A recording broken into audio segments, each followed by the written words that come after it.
Salutations, je reviens vers vous pour vous transmettre un message de Dieu. Ce message est un peu différent, mais en même temps non, car tous les messages que j'ai transmis jusqu'à présent étaient des messages prophétiques. Cependant, celui-ci laisse davantage en ce sens que Dieu me révèle. Il m'a donné un aperçu du futur proche. Et c'est un aperçu qu'il me donne afin que je puisse avertir son peuple et le préparer au temps à venir. Dieu annonce une période de pénurie. Autrement dit, nous vivrons avec le strict minimum que la terre peut offrir. Il n'y aura plus d'abondance, plus de nourriture, de ressources, d'argent. Tout sera devenu rare. Tout sera devenu rudimentaire. Il m'a révélé cela en rêve hier. Il m'a montré qu'il y aurait une pénurie alimentaire sur terre. D'abord, il m'a montré des endroits où la nourriture abondait. Nous mangions à satiété, nous nous gavions. Nos assiettes étaient pleines. Puis, soudain, en un clin d'œil, comme si on appuyait sur un bouton, nos assiettes sont passées de pleines à presque vides. La nourriture était rare. Dans ce rêve, j'ai voulu me resservir, non pas dans ma propre assiette, mais dans celle des autres, et on me l'a interdit. J'étais sévèrement puni si je le faisais. De plus, j'étais étroitement surveillé. Dans ce rêve, les gens me suppliaient de me resservir car je les servais. Je rationnais la nourriture. Personnellement, si vous me connaissez, vous savez que j'adore cuisiner. J'ai fait une école de cuisine, rêvant de devenir chef. Cuisiner, c'est ma passion. J'aime cuisiner pour les autres. J'adore voir leur visage heureux quand ils dégustent un bon repas que j'ai préparé. Alors, dans ce rêve, j'étais très perturbé de ne pas pouvoir offrir aux gens la nourriture qu'ils désiraient, la nourriture que j'avais préparée. Alors, il m'a pris par la main. Il a aussitôt placé le passage des Écritures devant moi. Il m'a montré l'histoire de Joseph dans le livre de la Genèse, et cette histoire se déroulait dans mon esprit. Je suis alors allé à ma Bible, et j'ai commencé à lire, et ces passages m'ont particulièrement interpellé. Ils se trouvent dans la Genèse, chapitre 41, à partir du verset 28.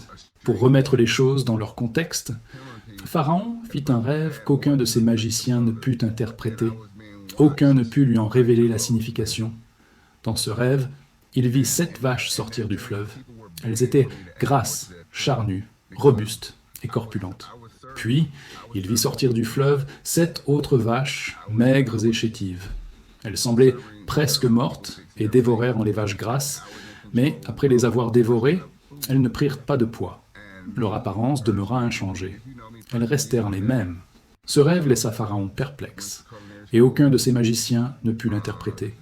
Mais l'un de ses officiers se souvint de Joseph, qui avait interprété son rêve, et dit à Pharaon, « Je connais un Hébreu qui a interprété mon rêve, et il peut interpréter le tien. » Alors Pharaon fit venir Joseph.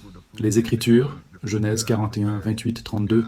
« Voici ce que j'ai dit à Pharaon. Dieu lui a révélé ce qu'il va faire. Voici 7 années d'abondance s'abattront sur tout le pays d'Égypte. Après, elles viendront 7 années de famine, et toute l'abondance sera oubliée en Égypte, car la famine ravagera le pays. On ne se souviendra plus de l'abondance à cause de la famine qui suivra, car elle sera terrible. » Quant au rêve répété à Pharaon à 2 reprises, c'est parce que Dieu a décrété cela, et Dieu l'accomplira bientôt. Joseph expliqua que les 7 vaches grasses représentaient les 7 années d'abondance à venir. Mais les 7 vaches maigres symbolisaient les 7 années de famine qui allaient en suivre. Et lorsque ces 7 vaches maigres dévorèrent les vaches grasses, cela symbolisait la famine qui s'emparerait du pays et anéantirait toutes les années d'abondance. Il ne resterait plus aucune trace des années de prospérité, car la famine serait si terrible et si intense. Joseph dit à Pharaon, « Dieu t'a donné ce rêve à 2 reprises pour te montrer qu'il se réalisera bientôt. » Hier, j'ai reçu ce rêve de Dieu, mais ce n'était pas le premier de ce genre. J'en avais fait un autre auparavant. Et le rêve d'hier m'a éclairé sur le précédent. Dieu dit donc que bientôt, sur cette terre, viendra un temps où les ressources se raréfieront. Il ne m'a pas confié ce message pour effrayer son peuple et le terroriser. Mais il me l'a donné comme un avertissement, afin que vous puissiez vous préparer, tout comme il a donné le temps à Pharaon de se préparer. Il me transmet ce message pour vous, afin que vous ayez le temps de vous préparer à cette période de famine, afin que vous puissiez faire des provisions, préparer ce dont vous avez besoin, vous assurer que votre maison est prête et votre foyer sûr.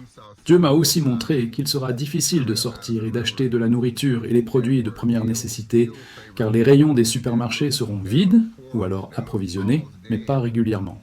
Il se peut qu'il s'écoule des semaines entre 2 achats de certains produits, car ils ne seront pas facilement disponibles. Il m'a aussi montré que les prix seront si élevés que, lorsque les produits seront disponibles, seuls quelques-uns pourront se les procurer. Il nous dit donc, Préparez-vous dès maintenant, tant que les prix restent raisonnables. Je sais qu'en ce moment, nous constatons une hausse généralisée des prix, mais ces hausses sont insignifiantes comparées à celles à venir. Préparez donc ce dont vous avez besoin. Médicaments, produits d'hygiène, produits ménagers, nourriture. Ne prenez pas d'aliments périssables.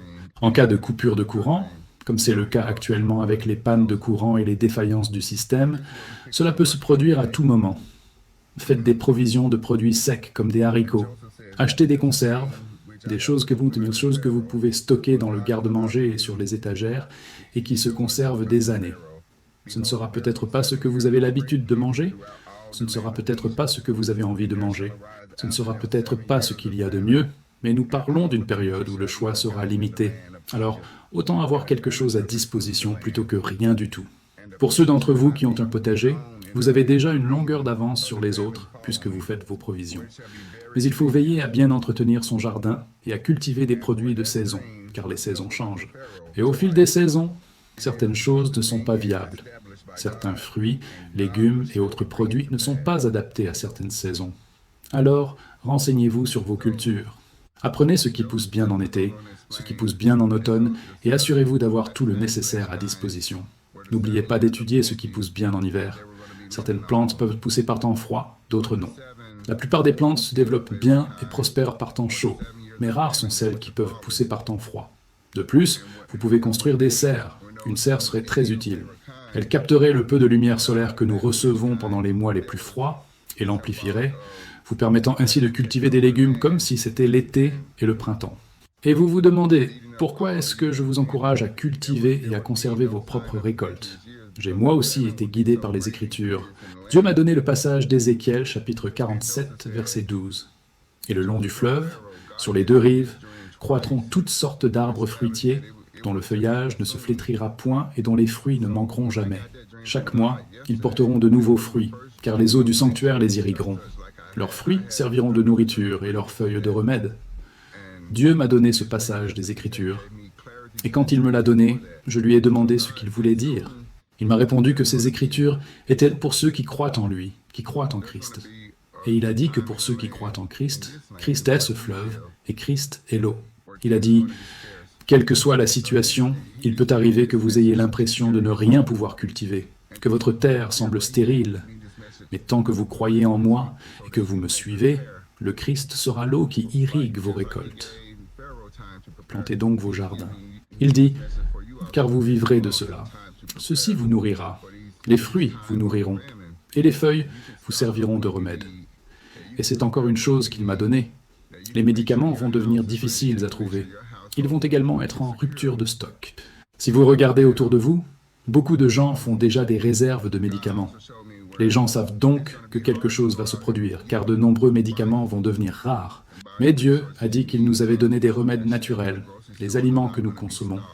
Il a dit, les feuilles du fruit serviront de remède. Il est donc bon d'avoir un petit livre, un guide pour apprendre quels aliments nous apportent, quels nutriments, quelles vitamines, quels minéraux, car c'est là l'essence même de la médecine. La médecine consiste à fournir à notre corps les vitamines, les minéraux et les nutriments dont il a besoin pour se maintenir naturellement. Vous devez donc vous renseigner sur les nutriments essentiels dont votre corps a besoin pour survivre et se réguler au quotidien. Ensuite, cherchez quels aliments vous les apportent, quels aliments naturels vous les fournissent. Et ce sont ces aliments que je vous recommande de cultiver dans votre jardin. Ce n'est pas moi qui vous le dis, c'est Dieu qui vous l'a dit. Je connais les vertus médicinales de l'alimentation depuis un certain temps. Je cultive des potagers depuis longtemps, utilisant les aliments non seulement pour se nourrir, mais aussi comme remède naturel. Je peux maintenant affirmer une chose avec certitude. Si vous cultivez des herbes aromatiques, l'origan est une plante que vous devriez absolument cultiver. L'origan est un stimulant naturel du système immunitaire. Beaucoup de gens l'ignorent. Assurez-vous d'avoir de l'origan frais. Vous pouvez le cultiver vous-même. Vous trouverez des plants d'origan dans des magasins comme Home Depot, Lowe's ou même Kroger. Vous pourrez les acheter et les transplanter dans votre jardin. Créez un petit potager, un jardin d'herbes aromatiques. Voilà tout ce que j'avais à vous dire pour le moment. J'espère que vous vous portez bien et surtout, j'espère que vous tiendrez compte de ce message et de cet avertissement. Ne prenez pas ces paroles à la légère car elles ne viennent pas de moi, mais du Seigneur. N'oubliez pas, Dieu ne nous avertit pas pour nous paralyser de peur, mais pour nous donner la force d'agir avec sagesse. De même que Joseph conseilla à Pharaon de se préparer durant les années d'abondance, nous sommes nous aussi appelés à profiter de cette période de relative prospérité pour nous préparer à l'avenir. Se préparer est un acte de foi, non de peur. Je vous encourage tous à commencer dès aujourd'hui. N'attendez pas. N'attendez pas qu'il soit trop tard. Faites l'inventaire de ce que vous avez chez vous. Commencez à constituer des réserves petit à petit, selon vos possibilités. Aménagez le jardin dont vous avez toujours rêvé. Renseignez-vous sur les plantes médicinales et les remèdes naturels. Renforcez votre foi et vos liens communautaires, car dans les moments difficiles, nous aurons besoin les uns des autres. Et surtout, demeurez ferme dans la foi. Ayez une confiance absolue en le Seigneur. Car même dans les vallées les plus sombres, il est notre berger et nous ne manquerons de rien. Le Christ est l'eau vive qui nourrit et soutient, et ceux qui ont confiance en lui ne seront pas déçus. Partagez ce message avec vos proches. Informez vos familles, vos amis, vos frères et sœurs en Christ, que chacun ait l'occasion de se préparer et de chercher Dieu en ces temps difficiles. Que le Seigneur vous garde, vous protège et vous fortifie pour les jours à venir. Qu'il donne à vos mains la sagesse pour travailler, à votre esprit le discernement pour concevoir des projets, et à votre cœur la paix pour avoir confiance. Que Dieu vous bénisse abondamment et à la prochaine.